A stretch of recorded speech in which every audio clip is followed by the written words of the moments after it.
Breaking news.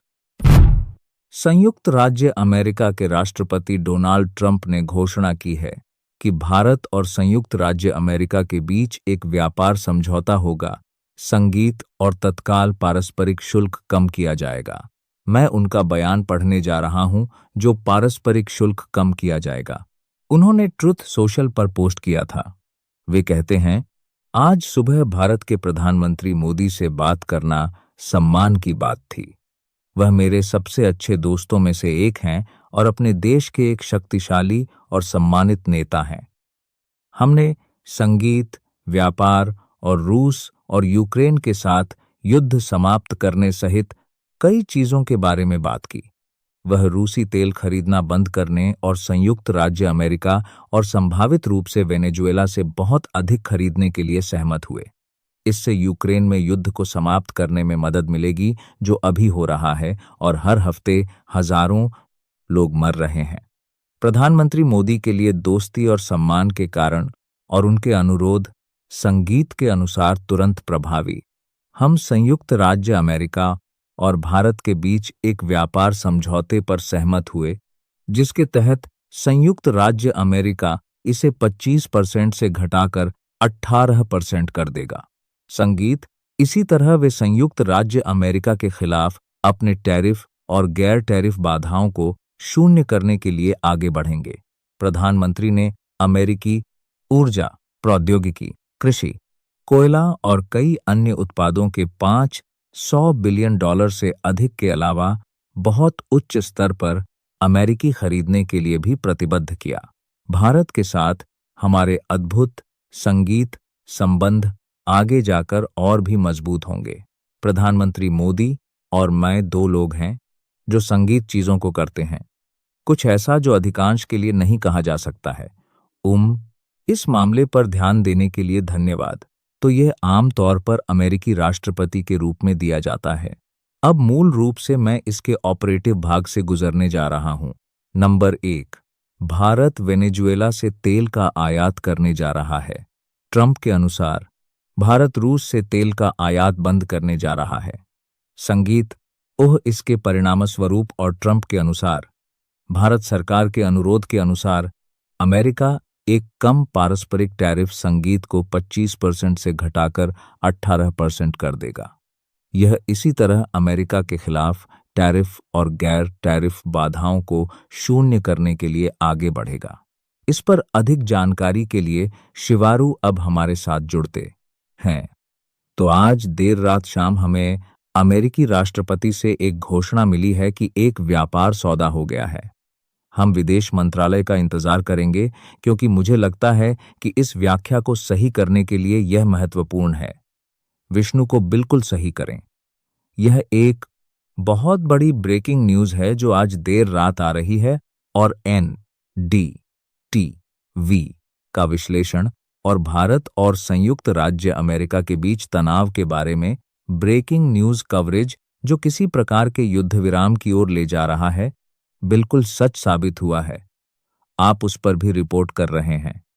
यह ध्यान रखना बहुत महत्वपूर्ण है कि ट्रंप ने यहां स्पष्ट रूप से घोषणा की है कि वह और प्रधानमंत्री मोदी पहुंचे हैं और एक व्यापार समझौते पर सहमत हुए हैं। मुझे लगता है कि इसका मतलब है कि अगले कुछ दिनों में आप जानते हैं कि इस पर औपचारिक रूप से हस्ताक्षर किए जाएंगे। याद रखें कि विदेश मंत्री डॉ.एस.जी.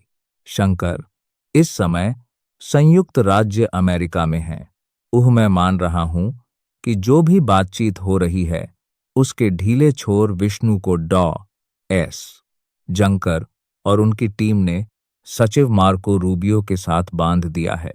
लेकिन यह एक अंतर्महाद्वीपीय समाचार भूकंप है क्योंकि 1 साल के सस्पेंस, घर्षण, तनाव, अशांति के बाद आप जानते हैं भारत पर अमेरिका द्वारा लगाए गए अभूतपूर्व टैरिफ, ट्रंप द्वारा एक बहुत ही गर्मजोशी भरा संदेश जहां उन्होंने प्रधानमंत्री मोदी को मेरे सबसे महान मित्रों में से एक और अपने देश के एक शक्तिशाली और सम्मानित नेता कहा।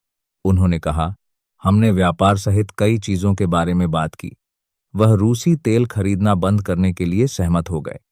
उन्होंने कहा, आप जानते हैं कि विष्णु पर भारतीय पक्ष से पुष्टि प्राप्त करने के लिए यह एक दिलचस्प बिंदु होने जा रहा है, लेकिन इस सब का मुख्य बिंदु यह है कि हम संयुक्त राज्य अमेरिका और भारत के बीच एक व्यापार समझौते के लिए सहमत हुए हैं और वह कहते हैं कि प्रधानमंत्री मोदी के लिए दोस्ती और सम्मान के कारण उनके अनुरोध के अनुसार तुरंत प्रभावी हम व्यापार सौदे के लिए सहमत हुए और इसे 25% से घटाकर 80% तक कम पारस्परिक शुल्क लेंगे।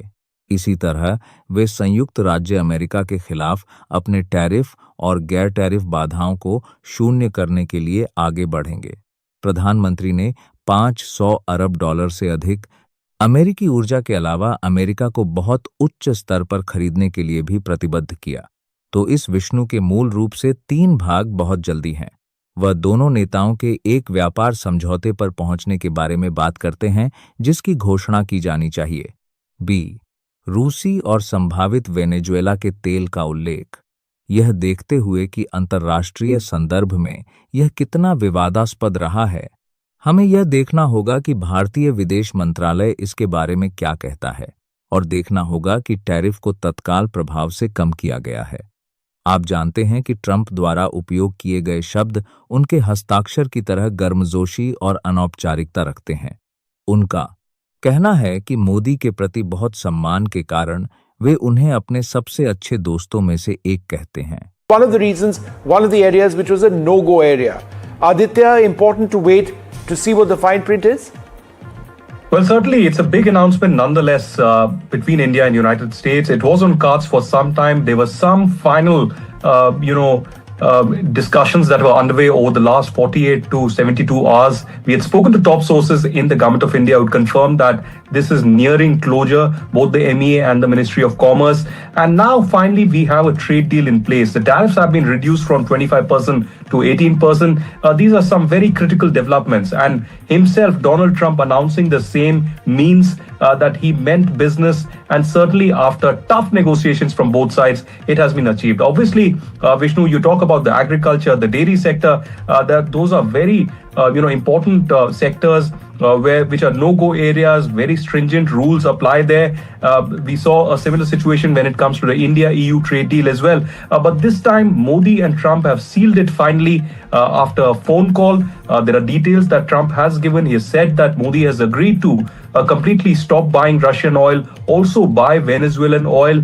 And at the same time, we will have to wait and watch the final print of the trade deal once it is signed and the details given out. But nonetheless, it's a big development between New Delhi and Washington, D.C. And clearly, it could change the dynamics also when it comes to geopolitics and more closeness between the Trump administration and the Indian government.